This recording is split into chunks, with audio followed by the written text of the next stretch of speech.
नमस्कार, exam happy channel में आपका स्वागत है। तो दोस्तों जुड़ चुका हूं मैं यहाँ पर आप सभी के लिए।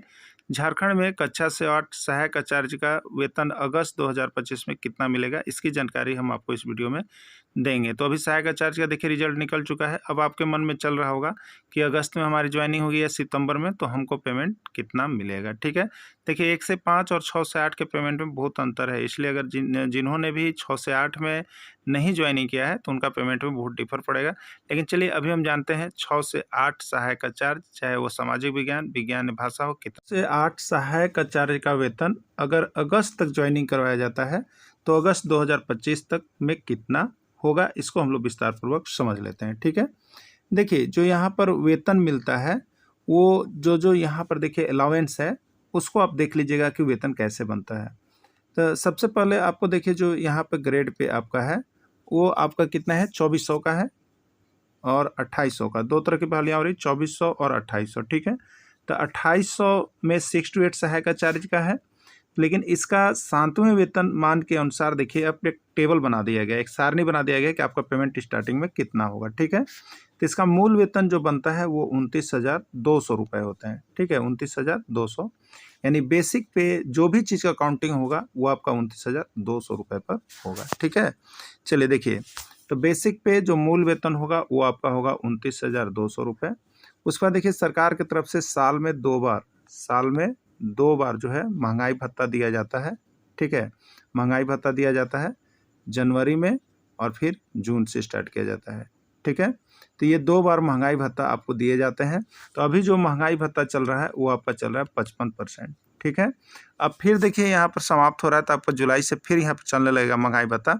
तो वो तो अभी यहाँ पर देखिए नहीं पास होगा, इसलिए अभी 55% पर ही आपको हम बना के दे रहे हैं।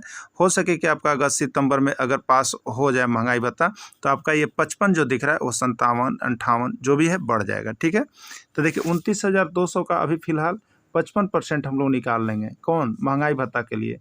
तो मूल वेतन का 55% कितना हो जाएगा, तो 29,200 का 55% जब आप निकालेंगे तो ये देखिए कट गया 0 से 0, यानी 292 को 55 से गुना कर दीजिएगा तो आपका आता है 16,060 रुपये, ठीक है। यानी महंगाई भत्ता आपको जो मिल रहा है वो 16,060 रुपये आपको महंगाई भत्ता उसमें ऐड हो जाएंगे बेसिक पे में, ठीक है। देखिए और अलाउंस में क्या मिलता है, HRA, हाउस रेंट अलाउंस, मकान किराया भत्ता, ठीक है।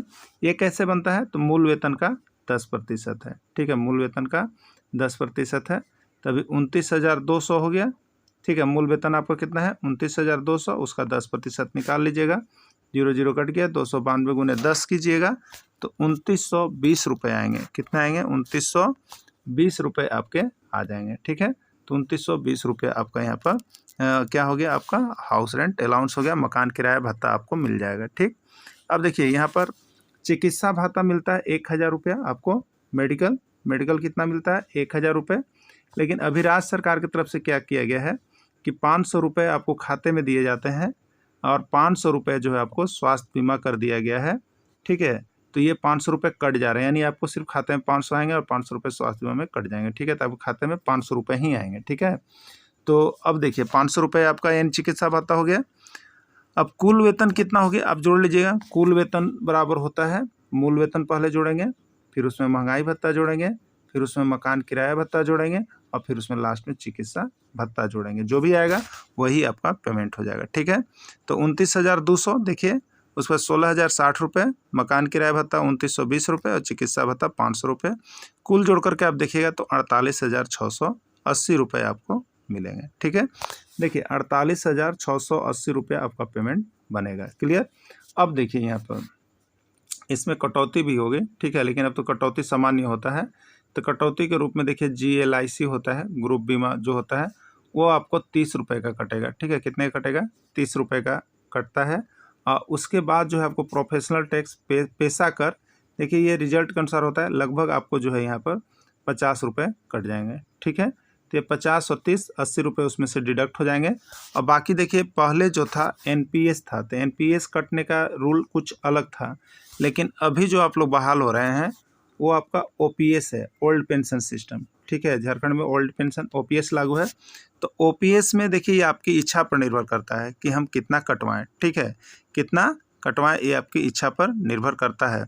लेकिन कम से कम मिनिमम जो है आपको 2500 रुपया कटवाना ही पड़ेगा। मिनिमम 2500 रुपया आपको कटवाना पड़ेगा। अधिकतम में आप जाइए तो अधिकतम में 10,000 तक दे सकते हैं, लेकिन मिनिमम 2500 रुपया आप कटवाइएगा इसमें, ठीक है।